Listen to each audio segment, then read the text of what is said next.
Charting Toward Intimacy covers mature topics. Listener discretion is advised. Charting Toward Intimacy covers mature topics. Listener discretion is advised. Hey there, welcome to Charting Toward Intimacy, where we're expanding the natural family planning conversation. I'm your host, Ellen Holloway. In this episode, I'm going to be defining some of the terms that float around the NFP fertility awareness world.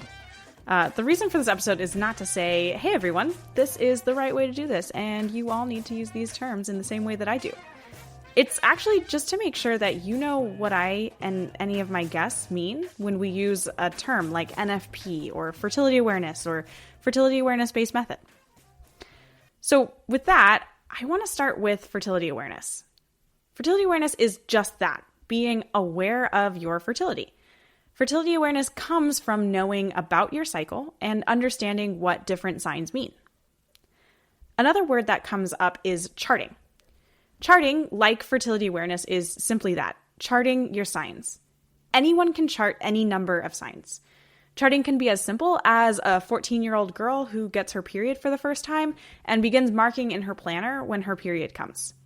Charting can also be as in-depth as recording basal body temperature, cervical mucus, sensations, monitor readings, and many more biomarkers, or some combination of those. All right, let's move on to fertility awareness-based method, or FABM.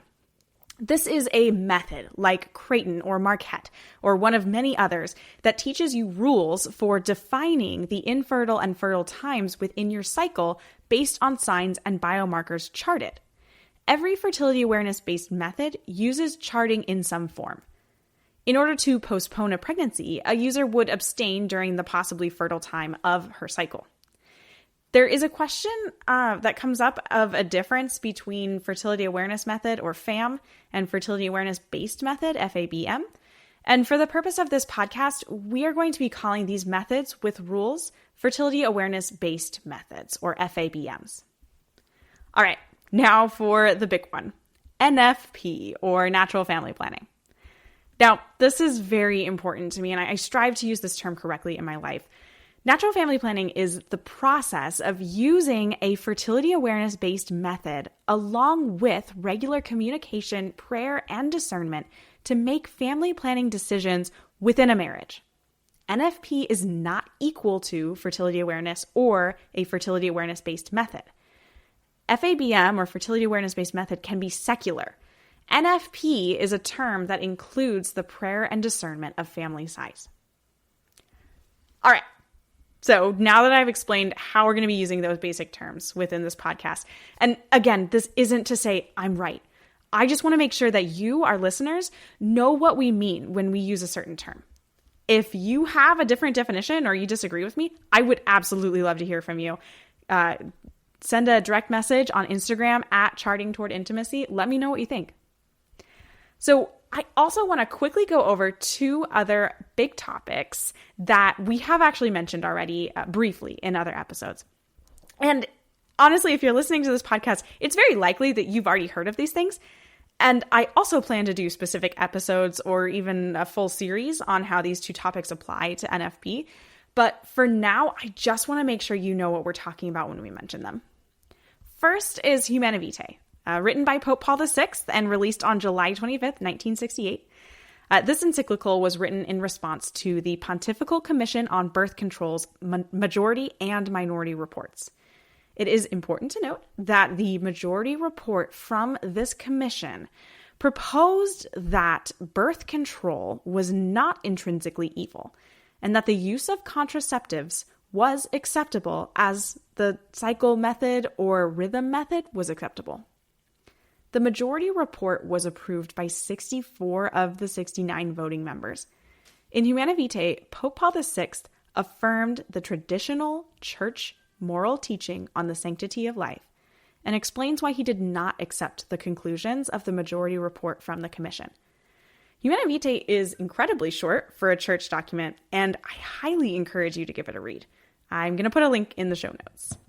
Humanae Vitae is basically the NFP document of the church. Humanae Vitae is what determined NFP as in line with church teachings, as it is not contraception or against conception. More on that in another episode.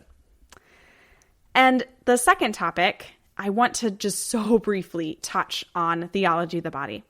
The Theology of the Body is the colloquial title given to the series of Wednesday audiences that Pope John Paul II gave over the course of 5 years, from September 5th, 1979 to November 28th, 1984, on his integrated vision of the human person. This incredibly rich and kind of long teaching is chock full of all of the good stuff that redeems the human body and helps us to understand the gift that each human is and their body is to the world and the people around them.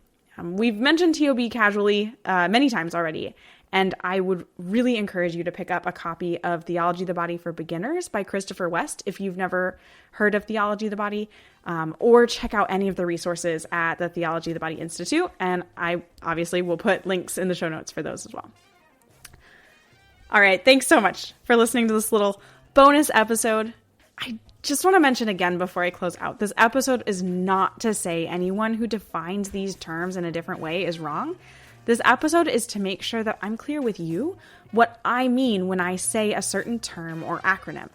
I am not opposed to changing my definitions if something makes more sense, and I will absolutely come back and modify this little bonus episode if needed down the line. Thanks for being here.